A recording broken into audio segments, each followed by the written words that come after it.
നിങ്ങളുടെ ആ ഒരു പേഴ്സണുമായിട്ട് ഇനിയൊരു കൂടിച്ചേരൽ ഉണ്ടാകുമോ ഇല്ലയോ എന്നാണ് നമ്മളിൽ നിന്ന് നോക്കാനായിട്ട് പോകുന്നത്. ഒരുപാട് പേർക്ക്, എനിക്ക് ഒട്ടുമിക്ക പേർക്കും ഇവിടെ ഒരു റീയൂണിയൻ പോസിബിൾ ആവും എന്ന് തന്നെയാണ് ഇവിടെ കാണിച്ചിട്ടുള്ളത്. നിങ്ങളുടെ റിലേഷൻഷിപ്പ് അവസാനിക്കാനുള്ള ഒരു ഫേസസ് ആയിട്ടില്ല. നിങ്ങൾ കരുതുന്നുണ്ടാവും നിങ്ങളിത് ടോട്ടലി അവസാനിച്ചു, ഇനിയൊരു റീയൂണിയൻ അല്ലെങ്കിൽ ഒരു റീചാൻസ് ഇതിൽ കിട്ടില്ല എന്ന് തന്നെ നിങ്ങൾ വിചാരിക്കുന്നുണ്ടാവും. പക്ഷേ ഓഫ് കോഴ്സ് ഗൈസ്, അതൊരു ഒരിക്കലും നിങ്ങളൊരു ജസ്റ്റ് തോട്ട് മാത്രമാണ്. നിങ്ങൾ പോലും വിചാരിക്കാതെ ഈ ഒരു റിലേഷൻഷിപ്പിൽ ഒരു റീ എൻട്രി അല്ലെങ്കിൽ ഒരു റീയൂണിയൻ ഇവിടെ എന്തായാലും ഉണ്ടാവുമെന്ന് തന്നെയാണ് കാണിക്കുന്നത്. ഈ ഒരു പേഴ്സൺ എന്ന് പറയുന്ന ആൾക്ക് വളരെയധികം ഗിൽറ്റി ഫീലിങ്സ് ഉണ്ട് നിങ്ങളുടെ അടുത്തേക്ക് വരാനും, അല്ലെങ്കിൽ നിങ്ങൾക്കായിരിക്കും ആ ഒരു ഗിൽറ്റി ഫീലിങ്സ്. കാരണം പറയാൻ പാടില്ലാത്ത പല കാര്യങ്ങളും നിങ്ങൾ അങ്ങോട്ടും ഇങ്ങോട്ടും പറഞ്ഞിട്ടുണ്ടായിരിക്കാം, അല്ലെങ്കിൽ നിങ്ങളെ വിഷമിപ്പിക്കുന്ന രീതിയിൽ എന്തെങ്കിലും കാര്യം അവർ ചെയ്തിട്ടുണ്ടായിരിക്കാം. അത് നിങ്ങൾ കണ്ടുപിടിച്ചിട്ടും ഉണ്ടായിരിക്കാം. അതുകൊണ്ടായിരിക്കാം ഒരു ഗിൽറ്റി ഫീലിങ്സ് അവിടെ വളരെയധികം കാണുന്നുണ്ട്. കാരണം ആൾക്കൊരു വളരെയധികം അപകർഷതാബോധവും കാര്യങ്ങളൊക്കെ ഉണ്ട്. അപ്പോൾ ഈ ഒരു റിലേഷൻഷിപ്പിൽ ഇനി വരാനായിട്ട് പോകുന്നത് ബാലൻസിങ് ആണ്. കാരണം അതായത് നമ്മൾ ഇത്രയും കാലം പോയിക്കൊണ്ടിരുന്ന പോലെയുള്ളൊരു അപ്രോച്ച് ആയിരിക്കില്ല. ഒരു വ്യത്യസ്തമായ അപ്രോച്ചിൽ നിങ്ങൾ പോലും വിചാരിക്കാതെ തന്നെ ആ ഒരു പേഴ്സൺ നിങ്ങളുടെ ലൈഫിലേക്ക് വരികയും വീണ്ടും ഒരു ബാലൻസിങ് ഉണ്ടാവുകയുമാണ് ഇവിടെ ചെയ്യുന്നതെന്നാണ് എനിക്കിവിടെ കാണാനായിട്ട് സാധിക്കുന്നത്. ഒട്ടുമിക്ക പേരുടെ ഇടയിൽ ഒരു തേർഡ് പാർട്ടി ഇഷ്യൂ ആയിട്ടാണ് നിങ്ങൾ കുറേയൊക്കെ അകന്നു മാറിയിട്ടുള്ളതെന്നാണ് കാണിക്കുന്നത്. കണ്ടില്ലേ, ഈ ഒരു ബാലൻസിങ് കാർഡിൽ നിങ്ങൾക്ക് കാണാൻ ഇവിടെ ഒരു 3 പേഴ്സൺസ് ഇവിടെ നിൽക്കുന്നുണ്ട്. എന്തുകൊണ്ടോ ഒരു സ്ട്രോങ് ഒരു ഹ്യൂമൻ ഫിഗറാണ് ഇവിടെ കാണുന്നത്, ഒരു തേർഡ് പാർട്ടി ആയിട്ട് തന്നെ.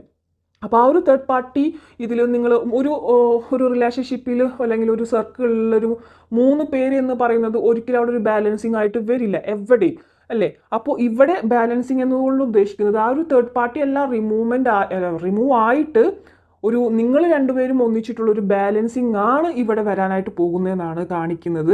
എന്തായാലും എനിക്ക് തോന്നുന്നു ഒരു തേർഡ് പാർട്ടി ഇഷ്യൂസിലായിരിക്കാം മിക്കവാറും എല്ലാവർക്കും ഒരു ഗ്യാപ്പ് വന്നിട്ടുണ്ടായിരിക്കാം. തേർഡ് പാർട്ടി എന്ന് പറയുമ്പോൾ നിങ്ങൾക്ക് ഇഷ്ടമല്ലാത്ത ആരോടെങ്കിലെങ്കിലുമൊക്കെ നിങ്ങളറിയാതെ ചിലപ്പോൾ അതൊരു വലിയൊരു തേർഡ് പാർട്ടി, എന്താ പറയുക, ഒരു പ്രണയബന്ധം അല്ലെങ്കിൽ റിലേഷൻഷിപ്പ് ഒന്നും മേ ബി ആയിരിക്കില്ല.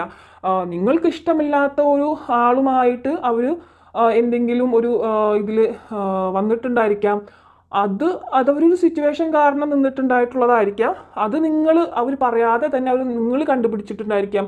അതിൽ മൂലം അവർക്കൊരു ഗിൽറ്റി ഫീലിങ്സ് അവിടെ വന്നിട്ട് അത് കണ്ടുപിടിച്ചെങ്കിലും അവരത് സമ്മതിക്കാൻ അല്ലെങ്കിൽ ആ ഒരു തെറ്റ് സമ്മതിച്ചിട്ടുണ്ടാവില്ല. ആ സമയത്ത് വളരെയധികം അങ്ങോട്ടും ഇങ്ങോട്ടും പറഞ്ഞിട്ടുണ്ടായിരിക്കാം, അല്ലെങ്കിൽ ആ ഒരു തെറ്റ് മറച്ചു വെക്കാനായിട്ട് അദ്ദേഹം വളരെയധികം ചീപ്പായിട്ടുള്ള കാര്യങ്ങളൊക്കെ ചെയ്തിട്ടുണ്ടായിരിക്കാം. അപ്പോൾ നിങ്ങളതെല്ലാം മനസ്സിലാക്കിയിട്ടുണ്ടാവും എന്നുള്ളൊരു രീതിയിലാണ് ഇവിടെ ഒരു ഗിൽറ്റി ഫീലിങ്സ് അദ്ദേഹത്തിന് വന്നിട്ടുള്ളത്. അല്ലെങ്കിൽ അവർ ചെയ്ത എന്തെങ്കിലും ഒരു കാര്യം നിങ്ങളത് കണ്ടുപിടിച്ചിട്ടുണ്ടായിരിക്കാം, അല്ലെങ്കിൽ നിങ്ങളുമായിട്ട് തർക്കിക്കുന്ന സമയത്ത് വളരെ ബാഡായിട്ട് തന്നെ നിങ്ങളോ അല്ലെങ്കിൽ അവരോ വാക്ക് തർക്കത്തിൽ സംസാരിച്ചിട്ടുണ്ടായിരിക്കാം. നിങ്ങളുടെ ഫാമിലിയുള്ളവരെയും അങ്ങനെ എല്ലാവരെയും കുറിച്ച് ഒരുപാട് മോശമായിട്ടുള്ള രീതിയിലൊക്കെ സംസാരിച്ച് പോയ, അല്ലെങ്കിൽ നിങ്ങളെക്കുറിച്ചോ നിങ്ങൾ അവരെക്കുറിച്ചോ മോശമായിട്ട് സംസാരിച്ച് പോയതിൻ്റെ പേരിലുള്ള ഒരു ഗിൽറ്റിനെസ് ഫീലിങ്സ് ആണ് ഇവിടെ കാണുന്നത്. പക്ഷേ എന്തായാലും ഈ ഒരു റിലേഷൻഷിപ്പിൽ ഒരു ബാലൻസിങ് ആണ് വരുന്നത്. ഒരു കർമ്മ നിങ്ങൾ ഇത്രയും കരുതിയാൽ മതി, ആ ഒരു പേഴ്സണ് ഒരു കർമ്മ ഉണ്ടായിരുന്നു.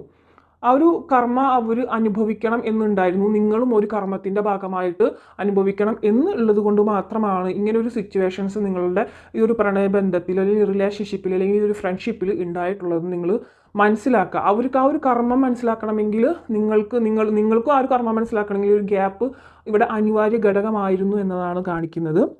അതുമാത്രമല്ല, ഇതിൽ മിക്ക ആൾക്കാരുടെ ഒരു സർവീസ് റിലേറ്റഡ് ആയിട്ടുള്ള ജോബ് ചെയ്യുന്ന ആരെങ്കിലും ആയിരിക്കും. നിങ്ങളോ അവരോ അല്ലെങ്കിൽ നേഴ്സസോ ഡോക്ടേഴ്സോ അല്ലെങ്കിൽ വേറെ എന്തെങ്കിലും രീതിയിലുള്ള സർവീസ് റിലേറ്റഡ് ആയിട്ടുള്ളൊരു ജോബ് ചെയ്യുന്നവരുണ്ടായിരിക്കാം. എല്ലാവരുടെ കാര്യമല്ല പറയുന്നത്, കുറച്ച് പേരെങ്കിലും.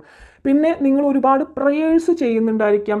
അവരും എനിക്ക് തോന്നുന്നു ഒരുപാട് പ്രയറുകൾ മാനിഫെസ്റ്റേഷൻസ് ഒക്കെ ചെയ്യുന്നുണ്ടായിരിക്കാം. നിങ്ങളും ചെയ്യുന്നതായിട്ടാണ് ഇവിടെ കാണുന്നത്.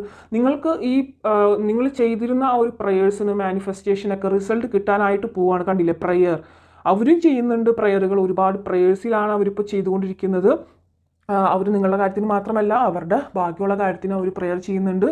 ഓഫ് കോഴ്സ് ഇവിടെ നിങ്ങളും പ്രേ ചെയ്തിട്ടുണ്ട് ഈ ഒരു കേസിന് വേണ്ടി, പെർട്ടിക്കുലർ ഈ ഒരു കേസിന് വേണ്ടിയിട്ട് വളരെയധികം പ്രേ ചെയ്തിട്ടുണ്ട് എന്നുള്ളത് കാണുന്നത്.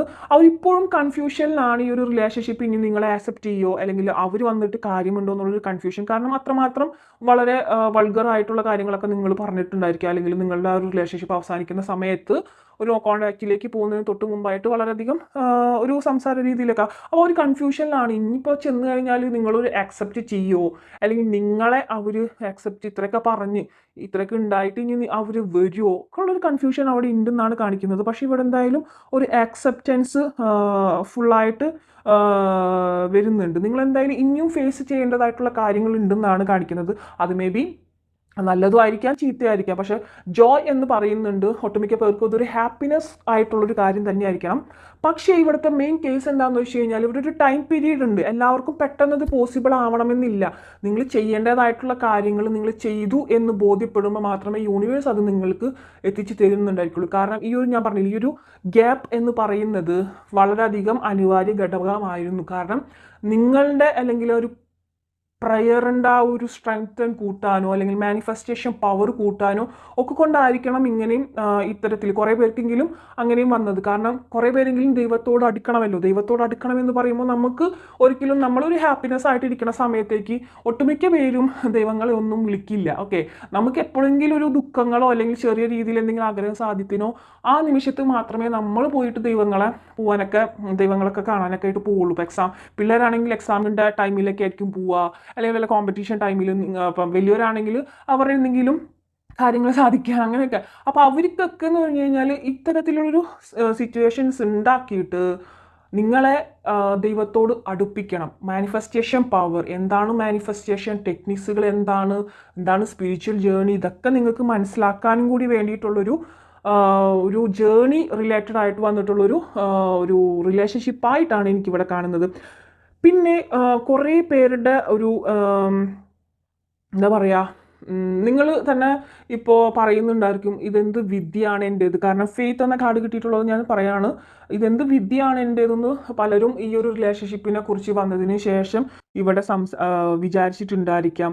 ഇത് മേ ബി എൻ്റെ വിദ്യ ആയിരിക്കാം, ഇങ്ങനെ കിടന്ന് അനുഭവിക്കണം എന്നൊക്കെ ഉള്ളൊരു ടൈപ്പ് ഓഫ് എനർജിയാണ് ഇവിടെ കാണുന്നത് ഫെയ്ത്ത് എന്ന കാർഡിൽ. പിന്നെ ഒരുപാട് മിസ്അണ്ടർസ്റ്റാൻഡിങ് ഉള്ളതായിട്ട് കാണുന്നുണ്ട് രണ്ടുപേർക്ക് അങ്ങോട്ടും ഇങ്ങോട്ടും. ചിലപ്പോൾ നിങ്ങൾക്കായിരിക്കാം അയാളെ പറ്റിയിട്ടുള്ള മിസ്അണ്ടർസ്റ്റാൻഡിങ്, അല്ലെങ്കിൽ അയാൾക്കായിരിക്കാം നിങ്ങളെ പറ്റിയിട്ടുള്ള മിസ്അണ്ടർസ്റ്റാൻഡിങ്. കാരണം ഗോസിപ്സുകൾ ഒരുപാട് വരുന്നുണ്ട് നിങ്ങൾക്ക് ഇതിൽ. ഗോസിപ്സ് ഇൻ ദ സെൻസ് നിങ്ങൾക്ക് ഒരിക്കലും ഒരാൾ ഡയറക്റ്റായിട്ട് പറയുന്നതായിരിക്കില്ല, നിങ്ങൾ തന്നെ ക്രിയേറ്റ് ചെയ്യുന്ന ഗോസിപ്സ് ആയിരിക്കാം ഇത് കുറേയൊക്കെ എന്നാണ് എനിക്ക് ഇവിടെ പറയാനായിട്ട് സാധിക്കുന്നത്. എനിക്കിവിടെ കണ്ടിട്ടുള്ളത് അങ്ങനെയാണ്. നമുക്ക് അപ്പോൾ ഓൾമോസ്റ്റ് ഇതാണ് റീഡിങ്. എന്തായാലും നിങ്ങളുമായിട്ട് ആ ഒരു വ്യക്തിയുടെ കൂടിച്ചേരൽ ഉണ്ടാകുമോ? ഉണ്ട്, ഓഫ് കോഴ്സ് ഉണ്ട്. ജോയ് ആണ്, ബാലൻസിങ് ആണ് വരാൻ പോകുന്നത്. ഒരുപാട് പ്രയറിന് കാര്യങ്ങൾ മാനിഫെസ്റ്റേഷനൊക്കെ നിങ്ങൾക്ക് കിട്ടാനായിട്ട് പോവുകയാണ്. പക്ഷെ അതിനൊരു ടൈം ലാഗ് ഉണ്ട്. നിങ്ങൾ പ്രവർത്തിക്കേണ്ടതായിട്ടുള്ള ചില കാര്യങ്ങൾ അവിടെ ഉണ്ട്. അത് കഴിഞ്ഞാൽ മാത്രമേ നിങ്ങൾക്ക് അവിടെ സാധ്യമാവുകയുള്ളൂ. കാരണം നിങ്ങളിവിടെ തിരിച്ചു വരുമായിരിക്കും എന്ന് വിചാരിച്ചുകൊണ്ടിരുന്നിട്ട് ഇവിടെ കാര്യമില്ല. നിങ്ങളുടെ കർമ്മ റിലേറ്റഡ് ആയിട്ട് വന്നിട്ടുള്ള ബന്ധത്തിനെ കൊണ്ടാണെങ്കിലും നിങ്ങൾ ചെയ്യേണ്ടതായിട്ടുള്ള കാര്യങ്ങൾ അവിടെ ഉണ്ട്. അതിൽ നിന്ന് മാത്രമേ നിങ്ങൾക്ക് ഈ ഒരു ബന്ധത്തെ ഓഫ് കോഴ്സ് അതിൽ യൂണിവേഴ്സിന് ബോധ്യപ്പെടണം നിങ്ങൾ അത്തരത്തിലായി, നിങ്ങൾക്ക് അതിനുള്ളൊരു പവർ കിട്ടി, അല്ലെങ്കിൽ നിങ്ങൾ ആ ഒരു ടൈം ആയി എന്ന് യൂണിവേഴ്സിന് ബോധ്യപ്പെട്ടാൽ മാത്രമേ നിങ്ങൾക്ക് ഈ ഒരു കാര്യത്തെ തിരിച്ചു തരാനായിട്ട് സാധിക്കുള്ളൂ എന്നാണ് എനിക്കിവിടെ എനിക്കൊരു ഫീൽ ചെയ്യുന്നത്.